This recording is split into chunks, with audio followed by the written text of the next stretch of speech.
Let's see, اس کے بعد دیکھتے ہیں. یہ میں آپ کو بتا رہا ہوں کہ یہ بہت کامن سچویشن ہے کہ ایسے ہی ہوتا ہے, ہمارے کام پھنسے ہوتے ہیں, پینڈنگ ٹاسک ہوتے ہیں, ہم نے مینیج کرنی ہوتی ہیں بہت سی چیزیں, بہت کچھ یاد آ رہا ہوتا ہے. یہی تو ٹیسٹ ہے کہ ساری چیزوں کو سائڈ پہ لگا کے کم ٹو اللہ, اللہ تعالیٰ کو ورشپ کرو. یہی ہمارا ٹیسٹ ہے آج کے دور میں, اسپیشلی آج کے دور میں, کیونکہ ڈسٹریکشنز بہت زیادہ ہیں, ذمہ داریاں بہت زیادہ ہیں, کام بہت کرنے کے وغیرہ وغیرہ.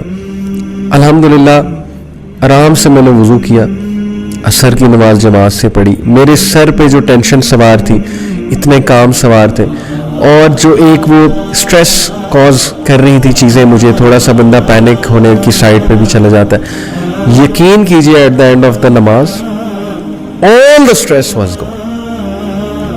ریلیکس ہو گیا میں, کام ڈاؤن ہو گیا میں, کیونکہ نماز کی موومنٹس ہی اتنی خوبصورت ہے. جماعت کے ساتھ جب آپ نماز پڑھیں گے, ظاہر ہے کہ 7-8 منٹ کی ایوریج جماعت ہوتی ہے, لیکن یہ کہ کچھ مساجد میں 10 سے 12-13 منٹ کی بھی ہوتی ہے, تو کتنا وہ ریلیکسنگ ٹائم ہے آپ کے لیے. الحمدللہ once I finished offering with جماعت, میں ریلیکسڈ ہو گیا. مجھے ایسے لگا جیسے میرے سارے کام ہو جائیں گے انشاءاللہ, میرے کاموں میں برکت آ جائے گی, اور ایسا ہی ہوا. اچانک میں ریلیکس ہوا, اینڈ دین آئی فیلٹ کہ میرے کاموں میں برکت آ رہی ہے, اور سارے کام انشاءاللہ اپنے ٹائم پہ ہو رہے ہیں. یہ سارا واقعہ میں نے آپ کو کیوں سنا ہے, کیونکہ تھنگز دیٹ میٹر کی کلاس میں نے آپ کو شروع کی کلاسز میں بتایا تھا کہ وہ ہستی جس کو اگنور ہی نہیں کیا جا سکتا, جس کو پرائیورٹی میں سیکنڈ ہی نہیں رکھا جا سکتا, وہ اللہ ہے. ہی از آلویز فرسٹ. ہماری کوشش یہ ہوتی ہے کہ سارے کام کر کے, پہلی تو بات ہم میں سے بہت سے لوگ نماز ہی نہیں پڑھتے, اللہ انہیں ہدایت دے, اللہ ہم سب کو ہدایت دے. لیکن جو پڑھتے ہیں وہ پھر کس طرح سے پڑھتے ہیں کہ سارے کام کر کے, سب کو راضی کر کے, سب کو خوش کر کے, اینڈ میں کچھ منٹ رہ جاتے ہیں تو اب نماز ادا کر لیتے ہیں. اور وہ بھی کیسی نماز ہوتی ہے, 3-4 منٹ کی, 2 منٹ کی, 4 فرض, وہ بھی صرف فرض ہوتے ہیں. یہی مسئلہ ہے. This is where things go wrong, this is where things slip out of our hands. We become more panicked, ہم مور اسٹریس میں جاتے ہیں, اور ہمیں سمجھ نہیں آ رہی ہوتی ہم چیزوں کو کیسے مینیج کریں. اور سب سے بڑی بات یہ کہ ٹائم میں برکت. جب انسان اس ہستی کو ورشپ کر رہا ہے جو ٹائم کا کریٹر ہے, وٹ ڈو یو تھنک اس کے ٹائم میں برکت نہیں ڈلے گی؟ جب انسان اس ہستی کے پاس جا رہا ہے ملاقات کرنے آؤٹ آف لو, اور اپنی ساری چیزوں کو سائڈ پہ رکھ کے اس ہستی سے ملاقات کرنے جا رہا ہے جس کے کنٹرول میں ایک ایک ذرہ ہے, ایک ایک ایٹم ہے, وٹ ڈو یو تھنک آپ کے کام نہیں ہوں گے؟ وٹ ڈو یو تھنک آپ کا جو ٹائم ہے اس میں برکت نہیں آئے گی؟ وٹ ڈو یو تھنک آپ ریلیکس نہیں ہوں گے؟ تو یہ کرکس ہے ہماری پوری کلاسز کا کرکس, یہ اس ایک واقعے میں ہے. اور میں نے آپ کو بتایا میں بھی ایک عام انسان ہوں, مجھ پہ بھی سستی چھا سکتی ہے, میں بھی اکثر ڈی موٹیویٹ ہو سکتا ہوں, میری بھی وہی ساری مصروفیات ہیں جو آپ سب کی ہیں. لیکن اس سب کو سائڈ پہ رکھ کے ہم نے کیا کرنا ہے؟ ہم نے نماز کو پریفرنس دینی, ہم نے اللہ سبحانہ و تعالیٰ کو پریفرنس دینی. So that's my message to you. یہاں سے میں نے کہا کلاس کا آغاز کرتے ہیں. بڑا امپورٹنٹ ہے یہ سمجھنا کہ اگر ہم وقت میں برکت چاہتے ہیں اپنے, اور اگر ہم اپنے معاملات کو سلجھانا چاہتے ہیں, تو بس ایک ہی ہستی ہے جس کے آگے جھکیں, جس کو سجدہ کریں, وہی ہستی معاملات کو سلجھانے والی ہے, وہی ہستی ٹائم میں برکت ڈالنے والی ہے. تو I hope کہ انشاءاللہ this will be a comprehensive lesson for all of us. Now coming to the hadith, میں نے شروع میں آپ کو بتایا تھا آج میں آپ کو وہ حدیث سنانے والا ہوں جو آپ نے ہو سکتا ہے کئی بار سنی ہو, بٹ جس کانٹیکسٹ میں ہم بات کرنے والے ہیں it will give you a lot to ponder upon inshallah ta'ala.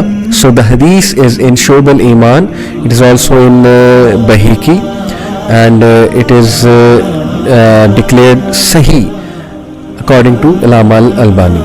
So the hadith goes like this. ان ابن عباس رضی اللہ تعالیٰ عنہ, حضرت ابن عباس رضی اللہ عنہ سے مروی ہے, قال کہا, قال رسول اللہ صلی اللہ علیہ وسلم کہ نبی اکرم صلی اللہ علیہ وسلم نے کہا, اغتنم خمسا قبل خمس, do 5 things before 5. یہ حدیث مجھے اتنی پسند ہے کہ یہ میں نے اپنے گھر میں اپنے پرسنل اسٹڈی روم میں لگوائی ہوئی ہے پوسٹر پہ، اور اس کو ہینگ کیا ہوا ہے میں نے وال پہ. حدیث کیا ہے کہ take advantage of 5 things before 5. Number 1 شبابک قبل حرمک. Number 1 on our list, which Rasulullah sallallahu alaihi wasallam said, your youth before your old age. شبابک، اپنی جوانی اس سے پہلے کہ بڑھاپا آئے، اس سے پہلے کہ وہ ایج آئے کہ تم اتنے ایکٹیو نہ رہو، تمہارے پاس اتنی انرجی نہ ہو. یوتھ کا فائدہ اٹھا لو. نمبر 2 وصحتک قبل سقمک.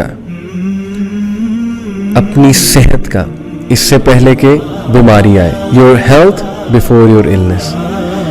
مطلب کہ اس حدیث پہ اگر آپ غور کریں نا تو یہ تھنگز دیٹ میٹر جو میری سیریز ہے، جو کلاس ہے، یہ اس کا کرکس ہے. یہ حدیث صرف اس حدیث کو لے لیں، جیسے وہ امام شافعی نے کہا نا کہ صرف سورہ العصر کو لے لیں تو آپ کو ساری بات قرآن کی سمجھ آ جائے گی.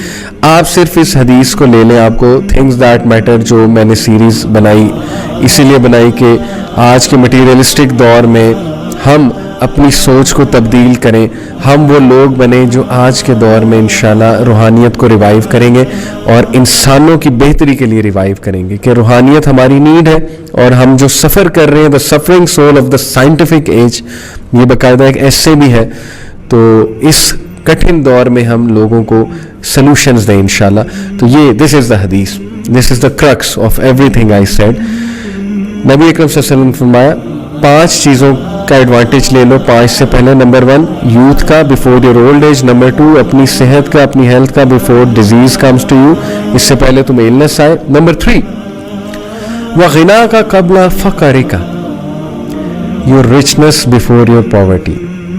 اپنی رچنس کا، تمہارے پاس جب چیزیں ہیں، تمہارے پاس سیونگز ہیں، تمہارے پاس پیسے ہیں، تمہارے پاس خرچنے کے لیے مال ہے، اس سے پہلے کہ تم پہ کوئی ٹف ٹائم آئے، تم پہ غربت آئے، اس حالت کا ایڈوانٹیج لے لو. اس کے پیچھے کیا فلسفہ ہے، کم ٹو اٹ. نمبر 4 وفراغ کا قبل شغل کا، your free time before your work.